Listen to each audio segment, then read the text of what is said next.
ॐ नमः सिद्धेभ्यः। ॐ नमः सिद्धेभ्यः। मङ्गलं भगवान् वीरो मङ्गलं गौतमो गणी मङ्गलं मुकुन्दकुन्दाध्यो जैन धर्मोस्तु मंगलम। सर्वमंगलमांगल्यम सर्वकल्याणिकारिकम प्रधानाम सर्वधर्माणां जैनम जयतु शासनम जैनम जयतु शासनम।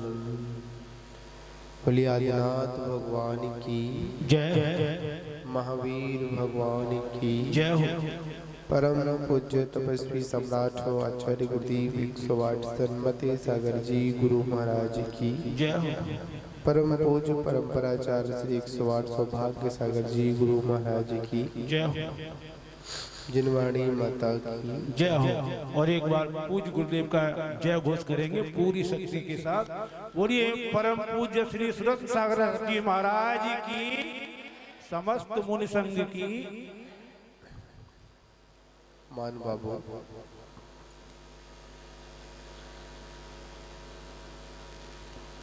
तीर्थंकर परमात्मा के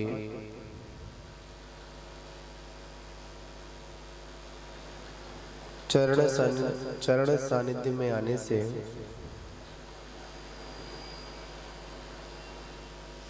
यह जीव अपने भवांतर के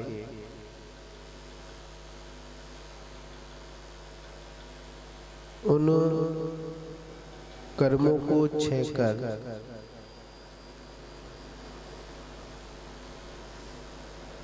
और उस क्षय के मार्ग को जानकर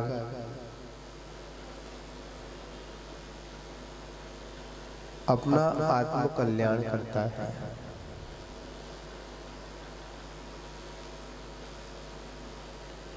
और ये बात भी आप समझ लेना, जो तीर्थंकर परमात्मा की 12 कोठों की सभा में वही व्यक्ति पहुंच पाता है और वही दिव्य देशना का श्रवण कर पाता है जिसका अनंत संसार शेष नहीं है।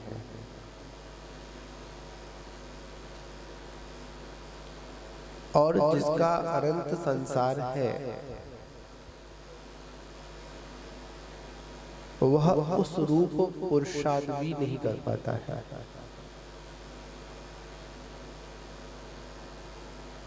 क्योंकि अभी एक वैसे आया,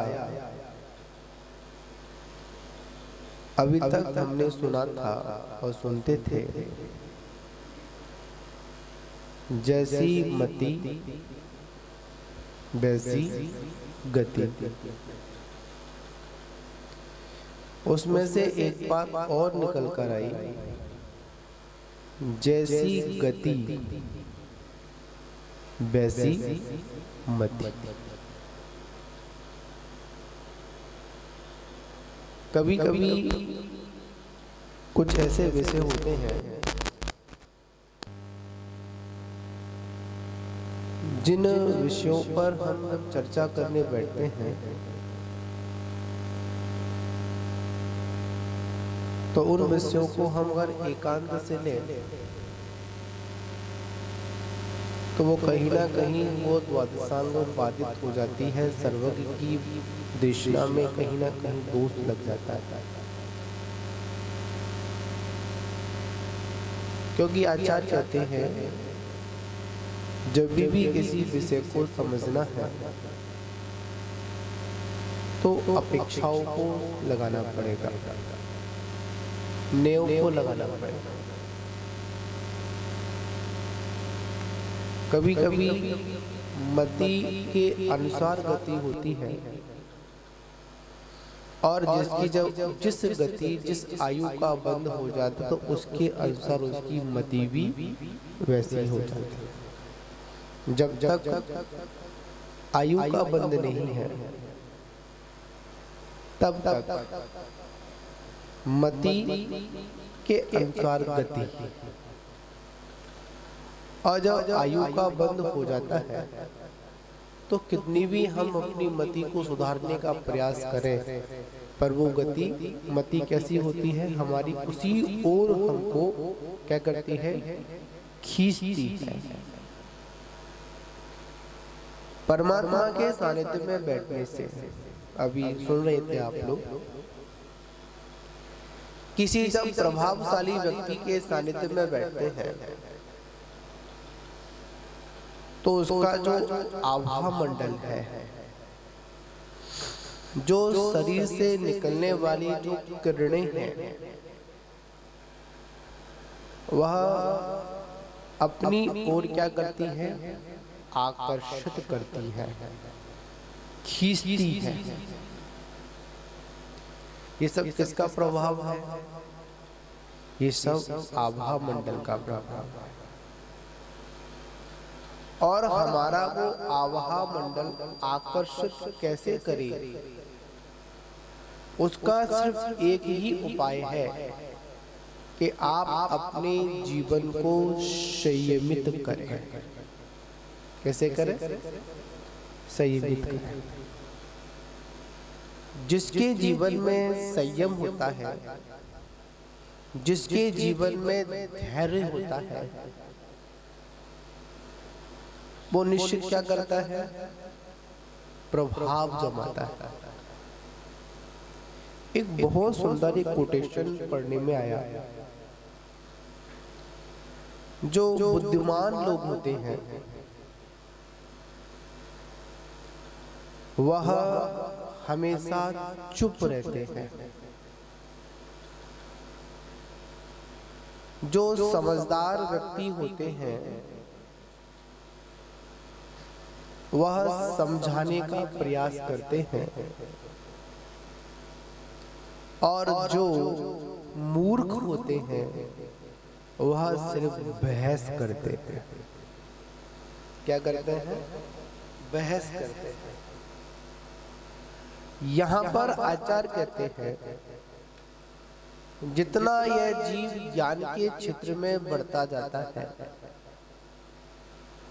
उतना उतना बाहर की दृष्टि में वो साइलेंट होता जाता है, मतलब उसको किसी से कोई मतलब नहीं होता। वो तो मात्र चुप रहता है, और अधिकांश होता है तो समय पर ही कम शब्दों में अपनी बात को कहकर छोड़ देता है। ये विद्वता होती है। तो जो हमारे तीर्थंकर हैं, अब एक बात और है, भामंडल में कितने भव दिखते हैं? 7 भाव। कहाँ के? आगे के या पीछे के या कैसे के दिखते हैं? 3 भूत के, 3 भविष्य के, और एक वर्तमान का। भूत किसे कहते हैं? जो निश्चित था और हो गया। भूत को हम मिटा नहीं सकते हैं, जो हो गया सो हो गया। भविष्य को क्या कर सकते हैं? बना भी सकते हैं, मतलब मिटा तो नहीं सकते हैं, पर उसमें हेर फेर कर सकते हैं। और वर्तमान को भी अपन क्या कर सकते हैं? पुरुषार्थ करेंगे तो उसमें क्या कर सकते हैं? परिवर्तन कर सकते हैं। पर आचार्य कहते हैं, कोई अगर अपनी मान्यता में ये लेकर बैठ जाए कि मेरे को ये पर्याय मिलनी है, मुझे ऐसा मेरे साथ होना है, तो वो क्या हो जाएगी? पुरुषार्थहीनता हो जाएगी। क्या हो जाएगी? पुरुषार्थहीनता हो जाएगी भगवान के ज्ञान में। अनंत पर्याय इस जीव की आती है। किसमें आती है? अनंत जो केवल ज्ञान है, उस केवल ज्ञान में क्या आती है? अनंत के रूप में आती है। तो ऐसा नहीं है कि भगवान उस अनंत पर्याय को संख्यात या असंख्यात में कन्वर्ट करके बता देते हो कि तुम्हारे इतने भव हैं। ऐसा नहीं। वहां तो अनंत का विषय अनंत के रूप में आता है, संख्यात का विषय संख्यात के रूप में आता है, और असंख्यात का विषय असंख्यात के रूप में आता है। जो यहाँ पर 3 भव की मैंने अध्ययन किया, उस अध्ययन में एक बात आई कि जो 3 भव की जो बात आती है, जो निकट भव्य होते हैं उनकी अपेक्षा से वो कथन किया गया। किसकी अपेक्षा से कथन किया गया? क्षायक समय दृष्टि। पंडित जी, क्षायक समय दृष्टि के अधिकांश कितने भव हो गए? 3 भव, अधिक से अधिक। कितने भव? 3 भव। अगर उसने आयु कर्म का बंद कर लिया है, मनुष्य आयु का बंद कर लिया है, तो वो मनुष्य बनेगा, भोग भूमि का, देव पर्याय में जाएगा, और वहां से कहां पर आएगा? मनुष्य पर्याय में आएगा, और आकर कहां निकल जाएगा? मोक्ष को निकल जाएगा। 3 भव हो गए। आचार्य कहते हैं कि किसी भी कर्म की स्थिति 70 कोड़ा कोड़ी से अधिक बंदे को प्राप्त नहीं होती। कितनी? 70 कोड़ा कोड़ी मोहिनी कर्म की उत्कृष्ट स्थिति है। और उसमें भी आचार्य एक बात कहते हैं, आयु कर्म की उत्कृष्ट स्थिति कितनी है? 33 सागर। कितनी? 33 सागर। 33 सागर से सर्वा सिद्धि को छोड़कर अगर कोई अगर 7 रखी आयु को बंद करता है तो 33 सागर से अधिक नहीं करेगा। 33 सागर की नरक की अपेक्षा से। अब 70 कोड़ा कोड़ी को अगर 33 सागर से कन्वर्ट करें, ये तो करणानुयोग का विषय है। पर यहाँ पर मोटी मोटी बात ये समझनी है कि भगवान के ज्ञान में जो कुछ आता है क्रमबद्ध नहीं, क्रमवर्ती आता है। क्या आता है? क्रमबद्ध का मतलब होता है कि वो पर्याय निश्चित हो गए।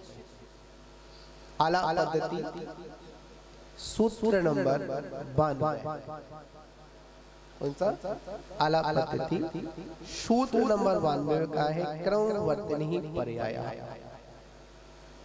मतलब क्रम क्रम से आने वाली जो पर्याय है। कैसे? अब देखिए, ये पर्याय हमको प्राप्त हुई तो मनुष्य पर्याय में मनुष्य पर्याय तो रहेगी, इसमें देव पर्याय तो नहीं आएगी। देव पर्याय प्राप्त हुई है तो देव पर्याय में नरक पर्याय तो मतलब तनिच पर्याय तो दिखेगी नहीं। एक पर्याय मैंने सीधी सीधी बात है, दर्पण में एक समय में जो है वो ही प्रतिभाषित होगा। कैसा होगा? जो है वही सामने है, वही प्रतिभाषित होगा। तो केवल ज्ञान कैसा है? एक दर्पण के भांति है। कैसे है? दर्पण की भांति है। तो यहाँ पर बात यहाँ बताई जा रही है कि हमको हमेशा पुरुषार्थ करते रहना चाहिए। नियत बात निश्चित कर बैठ गए तो क्या हो जाएगी? गड़बड़ हो जाएगी। जैसे भगवान नेमिनाथ के सम्मोहन में जब प्रश्न पूछा गया कि द्वारका नगरी का विनाश या द्वारका नगरी कैसे नष्ट होगी, तो भगवान नेमिनाथ की दिव्य देशना में आया, क्या आया कि ये आया कि ये द्वैपायन मुनि है, इनके द्वारा 12 वर्ष मतलब 12 वर्ष का 12 वर्ष के बाद में क्या खत्म होगी? ये द्वारका नगरी नष्ट हो जाएगी। तीर्थंकर के वचन झूठे तो हो गए नहीं, जो कह दिया सो कह दिया, ज्ञान में आया अब क्लियर हो गया। हरवंश पुराण में इसका वर्णन है। कृतत्व व्यक्तित्व भाग नंबर 2 में बहुत इसका रतन चंद मुख्तार जी ने अच्छा इसका वर्णन किया है। तो इसमें आता है कि देवपान मुनि के द्वारा भस्म होगी, पर देवपान मुनि ने पुरुषार्थ भी किया। क्या किया? देखो, उन्होंने तीर्थंकर की वाणी को चैलेंज नहीं किया, पुरुषार्थ किया। 12 वर्ष के लिए कहा, उस नगरी से ही दूर चले गए। और जहां तक है, नारायण श्री कृष्ण ने भी उस द्वारका नगरी के आसपास जितने भी जो शराब के जो साधन थे, जितने भी मधुशालाएं थी, सारी बंद करा दी, सबको नियम दिला दिया। और जितने भी कुएं थे सब कुछ, पर जो है सो भाई तो होना तो निश्चित है। ये सब चीज कब लागू होती है? जब वो कार्य हो जाता है तब कहा जाता है कि ऐसा होना था। पर उससे पहले अगर कह के बैठ जाओगे तो जो है सो, जो होना सो होकर रहेगा नहीं। तो उसमें पुरुषार्थ की हीनता हो जाएगी। इसकी हीनता हो जाएगी, पुरुषार्थ की हीनता हो जाएगी। तो वो 12 वर्ष के लिए चले गए, पूरे मंत्रालय थे सारे बंद करा दिए। संयोग की बात है, तीर्थंकर के वचन कभी झूठे नहीं होते हैं। 12 माह में एक लौन का महीना भूल गए, गिनने में नहीं आया। जहां पर सारे मंत्रालय बंद करा दिए थे, कुएं आदि में मतलब शराब आदि को पड़वा दिया। संयोग की बात रही, पानी गिर गया, मदरा बन गई, तो सूखी हुई थी। गए पानी को पानी समझकर क्या पी ली? शराब मदरा पी ली। तो क्या हुआ? उन मुनराज को देखा, उन पर उत्सर्ग हुआ। अब शब्द कहे, तुरंत पुतला निकला, अशुभ पुतला निकला। तो क्या हुआ? द्वारका को भी नष्ट कर दिया। 2 प्रकार के पुतले निकलते हैं, शुभ तेजस्वी और अशुभ तेजस्वी। शुभ होता है वो तो सर्वत्र दुर्भिक्ष आदि को नष्ट कर समा जाता है। और जो अशुभ निकलता है वो लाल रंग का निकलता है, 12 योजन तक जाता है। जहां जहां जा सबको नष्ट कर जहां से निकलता है उसके शरीर में प्रवेश करता है, उसको भी नष्ट कर देता है। महानुभावों, हम लोगों को पुरुषार्थ हमेशा करते रहना चाहिए। हमेशा 2 चीज चलती रहती है। इन 2 विषयों में हमेशा एक विवाद स्थिति बनी रहती है। अगर हम इसको अपेक्षा कर समझे तो कोई विवाद नहीं है। कभी कभी पुरुषार्थ आगे चलता है तो कभी भाग्य पीछे चलता है, और कभी भाग्य आगे चलता है तो कभी पुरुषार्थ पीछे चलता है। देखिए, एक बार भाग्य और पुरुषार्थ में आपस में विवाद नहीं हुआ, संवाद हुआ। 2 व्यक्ति थे, एक भाग्य को मानने वाला था और एक पुरुषार्थ को मानने वाला था। भाग्य वाला क्या कहता है? अगर मेरे भाग्य में होगा तो मिल जाएगा, जो मेरे साथ होना होगा निश्चित है मिलेगा। और पुरुषार्थ वाला क्या कहता है? नहीं, पुरुषार्थ को करना पड़ेगा। अब इसमें कौन बड़ा कौन छोटा, दोनों की जोड़ी ऐसी कभी आगे कहीं पीछे चलती रहती है। सहयोग की बात है, भाग्य के उदय से भोजन की थाली तो सामने आ सकती है। जब भी क्या सकती है? भाग्य के उदय से भोजन की थाली तो सामने आ सकती है, पर वो भाग्य खिला नहीं सकता है। क्या नहीं कर सकता? भाग्य क्या नहीं कर सकता? बंद थे दोनों, एक इधर एक उधर, 2 जेल थी, बंद कर दिया। अब भाग्य वाला पुरुषा दोनों खड़े थे। कोई आया, देखा, रे मतलब भोजन की थाली खिसका दी। तो भाग्य वाला का देख, मैंने कहा था ना होगी, भाग्य में तो आ जाएगी। तो प्रसाद वाला कहता है चलो आ गई, अब इसको खाएगा कौन? खाने के लिए क्या करना पड़ेगा? पुरुषार्थ तो करना पड़ेगा। महानुभाव, ये आत्मा परमात्मा कब बनती है? पुरुषार्थ के बल पर बनती है। कैसे बनती है? पुरुषार्थ के बल पर बनती है। एक भगवान महावीर स्वामी का भी जीव था मारीची की पर्याय में। ऋषभदेव से पूछा गया कि आपके परिवार से और भी कोई तीर्थंकर होगा? तो वहां पर बैठे हुए थे मारीची, भगवान महावीर का जीव देशना में आया। मारीची का जीव तीर्थंकर को कहा। क्या आया? मारीची का जीव तीर्थंकर होगा। कब होगा? पुरुषार्थ पर निर्भर है। और अगर वो वहीं पर गलती क्या कर बैठा, वो बाहर निकलकर अपने को तीर्थंकर समझने लगा। कहां पर? बाहर निकलकर अपने को तीर्थंकर समझ बैठा। पूरा चौथा काल निकाल दिया। कितना निकाल दिया? चौथा काल निकाल दिया। विचार करने वाली बात है। कभी कभी पॉजिटिव किसी के लिए बोलना उसके लिए हानिकारक भी हो जाता है। सोच सकारात्मक और नकारात्मक दो प्रकार की सोच हुआ करती है।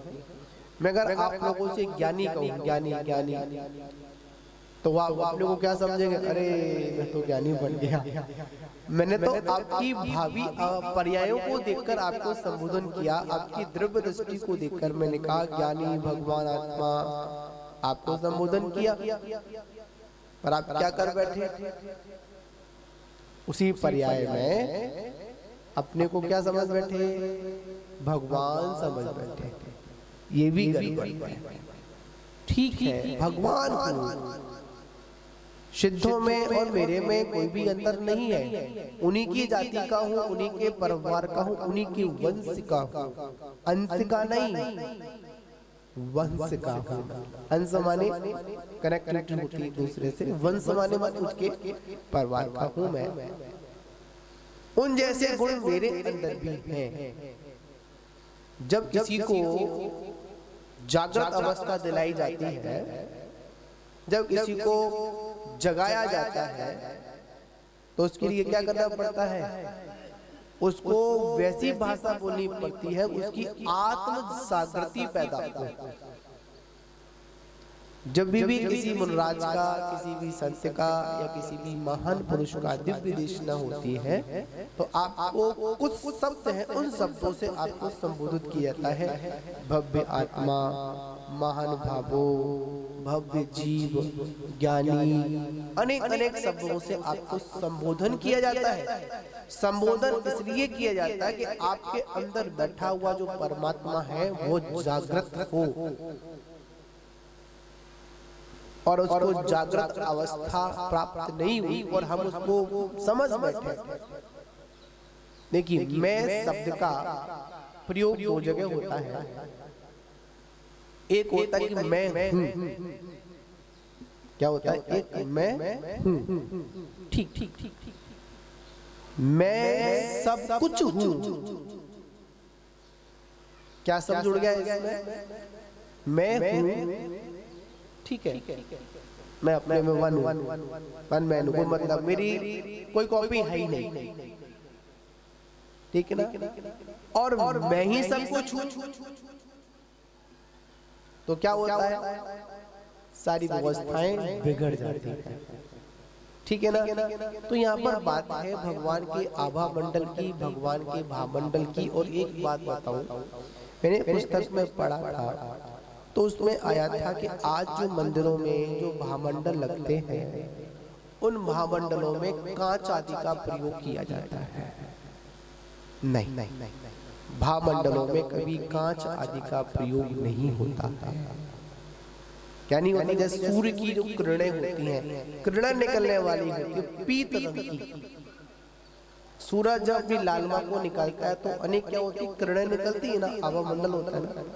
ऐसे भगवान के पीछे बहुत बड़ा एक आभा मंडल होता है, ठीक है ना। और ये किसके द्वारा होता है?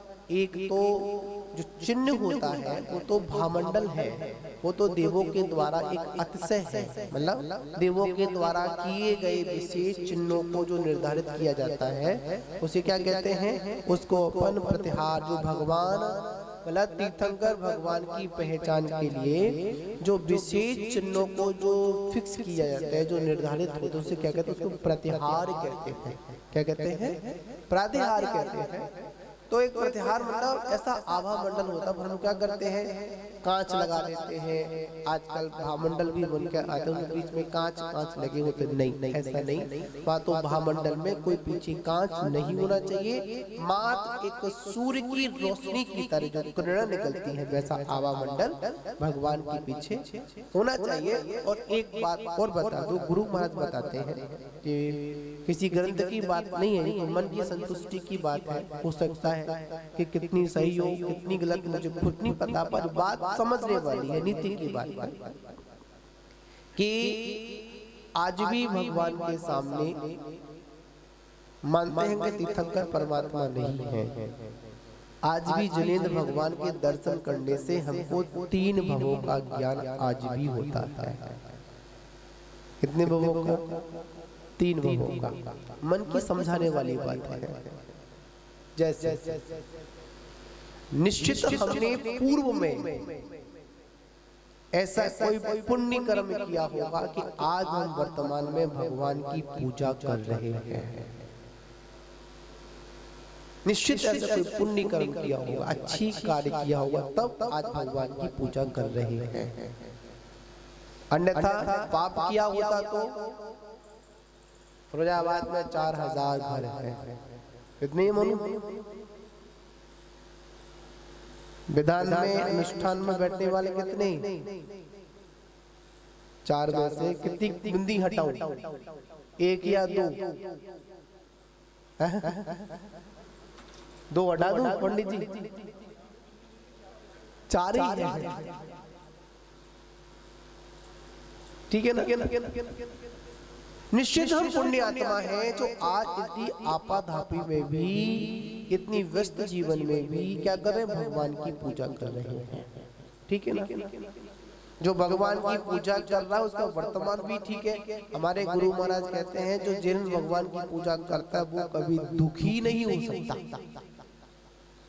क्या? जो जिनेंद्र भगवान, अब आपकी इच्छा शक्ति अधिक हो तो उसकी कुछ नहीं कह सकते हैं भाई। जो जिनेंद्र की पूजा करने वाला है, जिनेंद्र भक्त है, वो कभी दुखी नहीं हो सकता। और तीसरी भक्त की बात करें, तीसरी नंबर की बात करें, जो जिनेंद्र भगवान की पूजा करता है, आराधना करता है, तो उसको भविष्य में कभी खोटी गति भी प्राप्त होने वाली नहीं है, ठीक है ना। तो आज भी हम जिनेंद्र भगवान की भक्ति से 3 भवों का ज्ञान कर सकते हैं।